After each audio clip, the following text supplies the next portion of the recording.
Type की variety हमारे सामने अभी बैठे हैं, दैट इज रेगुलर स्टूडेंट्स जो कि स्कूल गोइंग है, रेगुलर स्टूडेंट्स जो कि स्कूल गोइंग है।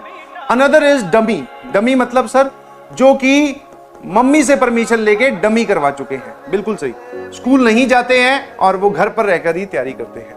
समझ में आया? पहली चीज अपने दिमाग से ये निकाल दीजिए, पहली चीज अपने दिमाग से ये निकाल दीजिए कि सर ये वाला जो पलड़ा है ये भारी है, ऑल्दो इनको कुछ प्रॉफिट होता है, इनके पास सेल्फ स्टडी के लिए या प्रैक्टिस करने के लिए ज्यादा नंबर ऑफ आवर्स होते हैं, इनके पास थोड़े कम होते हैं। बट बेटा जैसा कि आप जानते हैं यहां पे अगर आप स्कूल नहीं रहोगे तो आप घर ही घर पे अकेले ही हो। समझ में आया? घर ही घर पर अकेले ही हो।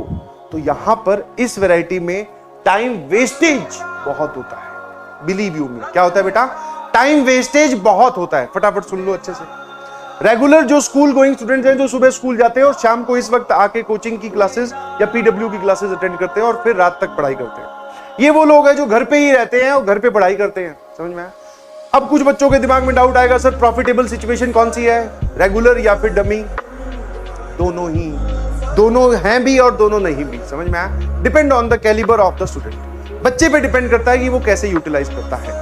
हाँ, अगर आप जेई के आंकड़े उठा के देखोगे, जेई के आंकड़े उठा के देखोगे तो maximum number of selection, please mark my word, maximum number of selections and good ranks ये स्कूल गोइंग रेगुलर स्टूडेंट्स की आती है। ये किसकी आती है बेटा? स्कूल गोइंग रेगुलर स्टूडेंट्स की आती है। हाँ, समझ में आया? This is a fact. बहुत सारे लोग इसको विश्वास नहीं करते, बट जबकि आप नीट के आंकड़े उठा के देखोगे तो वहां पे ड्रॉपर का अमाउंट, ड्रॉप करने वाले बच्चे बहुत होते हैं, तो इस वजह से वो क्या करते हैं, वो ड्रॉपर का वहां पे सिलेक्शन ज्यादा होता है। अच्छी रैंक तो फिर भी 12वीं वालों की आती है। समझ में आया? तो जेई में मैक्सिमम नंबर ऑफ सिलेक्शंस, अच्छी rank school going regular students की आती है। This is a fact. तब तुम खुद देख लो प्रॉफिटेबल सिचुएशन कौन सी है ना? क्या मेरी बात समझ गए? है ना? अब जो लोग स्कूल जा रहे हैं उनके लिए जो टाइम टेबल रहेगा वो ये है कि आप मॉर्निंग में 1 आवर फॉर कोचिंग निकालिए बिल्कुल।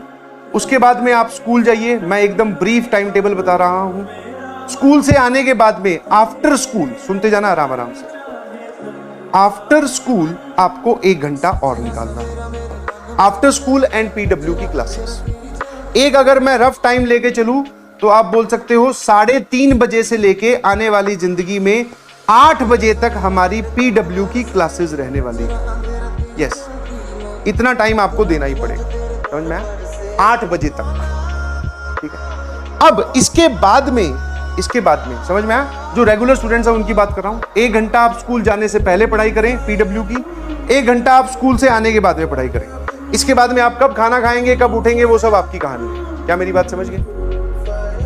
अब यहां आ जाओ। इसके बाद में आप क्या करो, 9 बजे से लेकर 12 बजे तक ये 3 घंटे निकालिए। दीज 3 आवर्स में आप अब अपनी डीपीपी और प्रैक्टिस, समझ में आया? इन 3 घंटों में आप क्या करें, डीपीपी जो आपको होमवर्क मिला है और नोट्स रिवीजन एनआर लिख देता हूं और प्रैक्टिस लिख देता हूं। ये आपको यहां करना है। जो लोग डमी हैं उनके लिए देख लो भाई,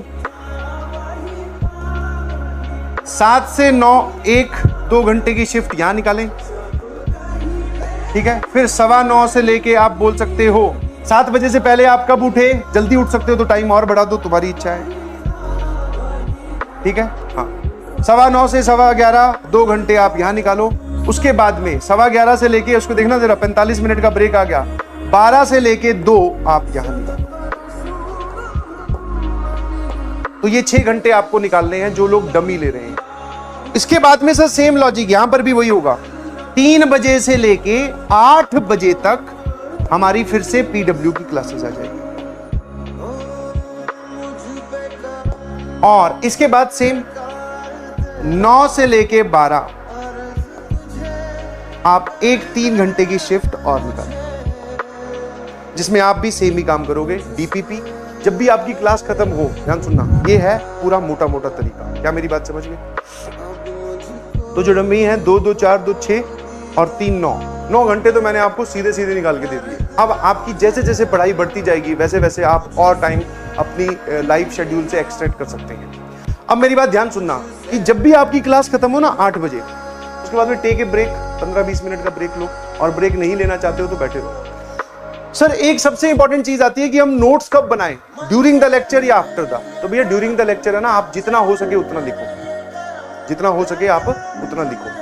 आफ्टर जैसे ही लेक्चर कंप्लीट हुआ आप नोट्स भी बनाएं, और जब आप आफ्टर द लेक्चर नोट्स बनाएंगे तो आफ्टर द लेक्चर जब आप नोट्स बनाएंगे तो आपको पता चलेगा कि आपका लेक्चर भी रिवाइज हो गया। समझ में आया? सबसे इंपॉर्टेंट चीज है लेक्चर रिवीजन। जो आपको पढ़ा गया वो आपको रिवाइज करना बहुत जरूरी है।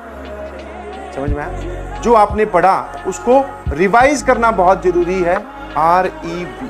ठीक है, और इस पे बहुत सारे लोग काम नहीं करते हैं। वो पता क्या करते हैं, यहां पढ़ा और डायरेक्टली DPP के क्वेश्चंस पे टूट पड़े, बोले सर समझ में तो आ ही गया।